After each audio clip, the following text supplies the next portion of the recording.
नमस्कार, मैं हूं सीए अमित अग्रवाल।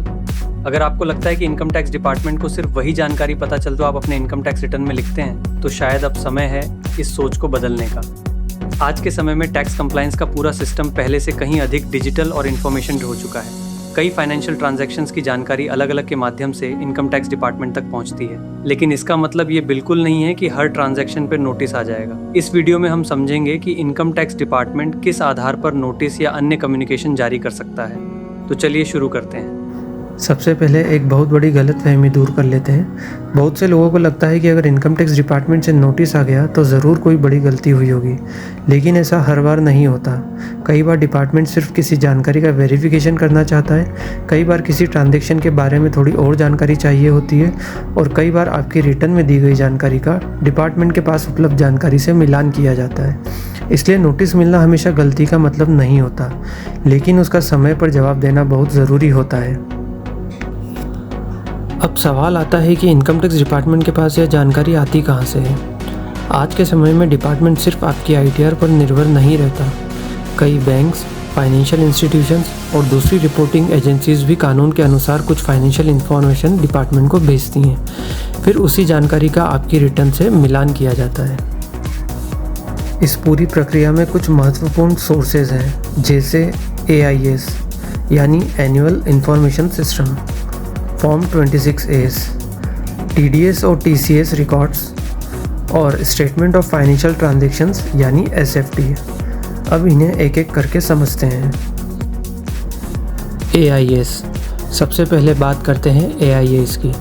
AIS यानी एनुअल इंफॉर्मेशन सिस्टम। इसे आप अपनी फाइनेंशियल इंफॉर्मेशन का एक बड़ी समरी रिपोर्ट भी कह सकते हैं।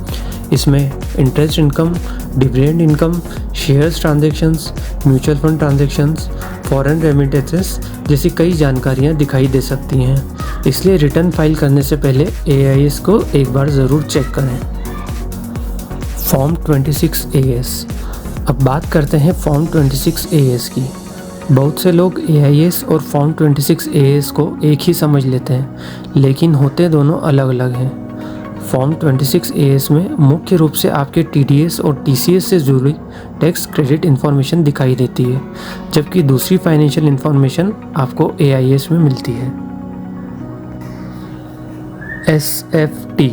अब बात करते हैं SFT यानी स्टेटमेंट ऑफ फाइनेंशियल ट्रांजैक्शंस की। कानून के अनुसार कुछ बैंक्स और दूसरी रिपोर्टिंग एंटिटीज़ को कुछ विशेष फाइनेंशियल ट्रांजैक्शंस की जानकारी इनकम टैक्स डिपार्टमेंट को देनी होती है। इसी व्यवस्था को सामान्य भाषा में हम SFT रिपोर्टिंग कहते हैं। सामान्यतः लोगों को यह लगता है कि उनका हर ट्रांजैक्शन इनकम टैक्स डिपार्टमेंट को रिपोर्ट होता है, लेकिन ऐसा नहीं है। केवल वही ट्रांजैक्शंस रिपोर्ट किए जाते हैं जिनके लिए इनकम टैक्स एक्ट और रूल्स के तहत रिपोर्टिंग की व्यवस्था है। अब बात करते हैं किन परिस्थितियों में डिपार्टमेंट आपसे जानकारी मांग सकता है। जैसे आपके रिटर्न और उपलब्ध फाइनेंशियल इन्फॉर्मेशन में अंतर हो, कोई इनकम रिपोर्ट न की गई हो, किसी डिडक्शन या एग्जम्पशन का वेरिफिकेशन करना हो, गलत ITR फॉर्म चुना गया हो, या किसी बड़े फाइनेंशियल ट्रांजैक्शन के बारे में अतिरिक्त जानकारी चाहिए हो।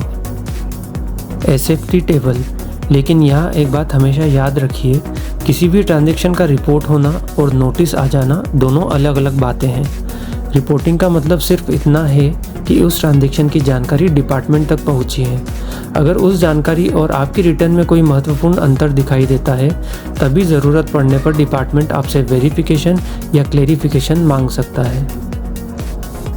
प्रोफेशनल प्रैक्टिस में मैं कुछ गलतियां बार बार देखता हूं, जैसे सिर्फ फॉर्म 16 के आधार पर रिटर्न फाइल कर देना, AIS और फॉर्म 26AS चेक न करना, बैंक इंटरेस्ट या FD इंटरेस्ट भूल जाना, शेयर मार्केट या म्यूचुअल फंड ट्रांजैक्शंस का सही टैक्स ट्रीटमेंट ना करना, गलत ITR फॉर्म चुन लेना, हाई वैल्यू ट्रांजैक्शंस के डॉक्यूमेंट सुरक्षित न रखना और रिटर्न सबमिट करने से पहले फाइनल रिव्यू न करना।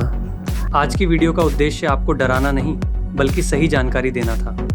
इनकम टैक्स कंप्लायंस का सबसे अच्छा तरीका है कंप्लीट डिस्क्लोजर, करेक्ट रिपोर्टिंग और टाइमली कंप्लायंस। यदि रिटर्न फाइल करने से पहले आप अपनी इन्फॉर्मेशन को अच्छी तरह वेरीफाई कर लेते हैं, तो अधिकांश सामान्य कंप्लायंस इश्यूज से आसानी से बचा जा सकता है। अगर आपको ये वीडियो उपयोगी लगा हो तो इसे अपने दोस्तों और परिवार के साथ अवश्य शेयर करें। मैं हूँ CA अमित अग्रवाल। फिर मिलेंगे टैक्स नॉलेज सीरीज के अगले एपिसोड में। धन्यवाद।